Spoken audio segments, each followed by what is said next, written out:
तली ताका तकी से होई तो रौरो तो ताकते ना बहन, थोड़ा ना के रौरा अखिया बंद कइले बानी। कहीं हम ताकत नहीं खाई कुछ बोला तो रौरे कुछ बोली ना। का बोली मर्दे बताओ ऐसे कितना दिन चली मान लो कि तोहर जबले बना सऊदी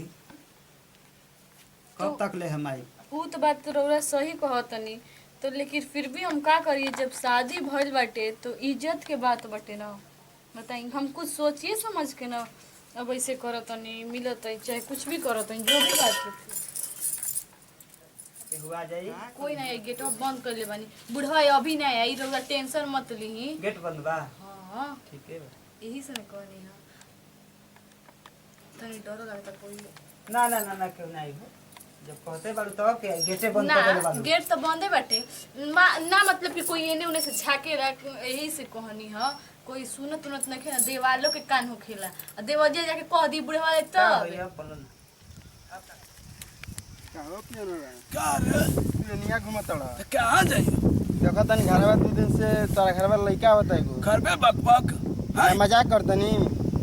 चुतिया हवे करे हमार लइका गइल बा सऊदी अरब ओकर भाई कोनो है ये नहीं कस मैंने झूठ बोलतनी तो तोर बात कैसे हम मान जाई। देखो तनी 2 दिन से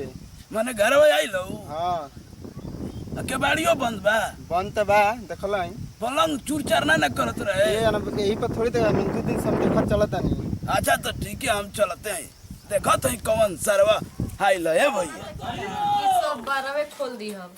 ऐसे रह दे बनी। अरे आप बताइयो अरे बुढ़वा कौन सी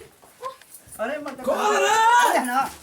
कहां लो कहीं बुढ़वा को अरे घरवा में क्या करत है रे आओ करी बाबूजी। हाय हो जो मोटी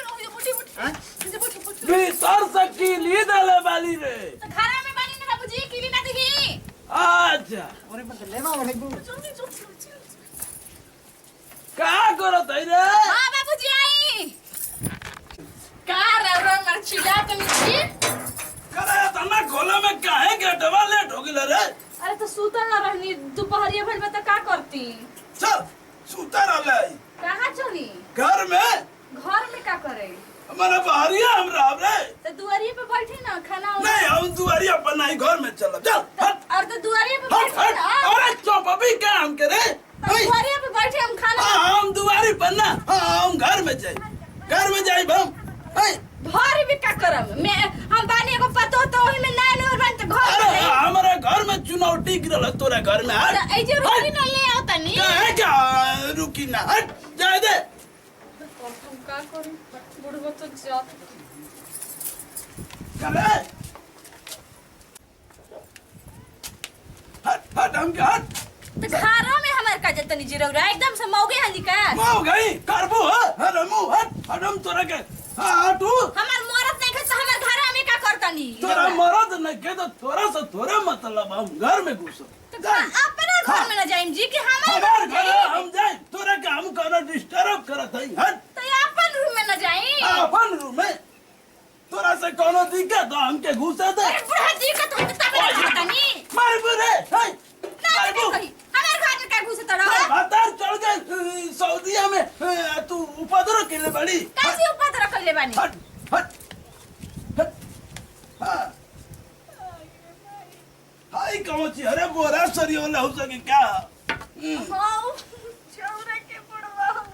फाटा तो नहीं खेलना है पाछा वाले देखता बड़ा मजा आवत रे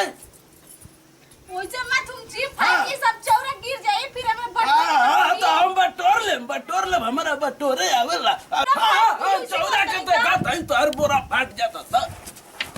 कौन सा तू ही चौरा हुए रे नहीं तू ही चौरा हुए निकल बे मैं घर में रे छुटी ना हट हट हट हट के कौन सा अब रुक कहाँ भाग जा तू अब है ने कौना के लड़का हुए रे कौना के लड़का हुए घर में घुस बे मेरा नहीं हाँ घुस बे घर में रे घर में घुस बे छोड़ दी कर भी आदत ए करे हरामी तोरे ते करदान अब सारी अब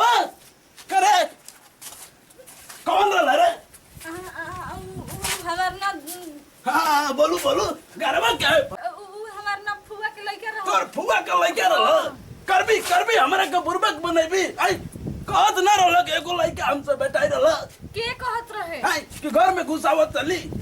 तो बुआ के लइका रहते ना घुसई आई घर त फुआ के भाई लइका रहल उ सारी गइल बाबा सऊदीया आ तू घर में मजा लुटत हो आई रौरा बाबूजी समझ में ना आइला के कैसे बोलत तू हमके समझाइबी रे रमी समझाइबी आई कितना बुढ़े तड़े बुढ़ो किसी आइबी अबे तू हमरा के कैसे काहे बोल तड़े रुका आज उनकर के फरक हाँ बोलो हम कहत नहीं कि कहत या कि काली परल बा हौदी है ए राजा जी बरदन हौदी है राजा जी तोरा गीत जब से तू गवली हमार शौक होत रहे कि तोर कौनो सारी आके हौदी भरत हुआ आज पकड़ाइए गई ना अब हित ए भगवान मुँह आई दो हित के मुँह आई दो सारी के ये भगवान जी अब कहो अब तो बाबूजी देख लेला उनकर से भी कह दियो न अब हमरा के तो लागत है कि घर से निकाल दियन जा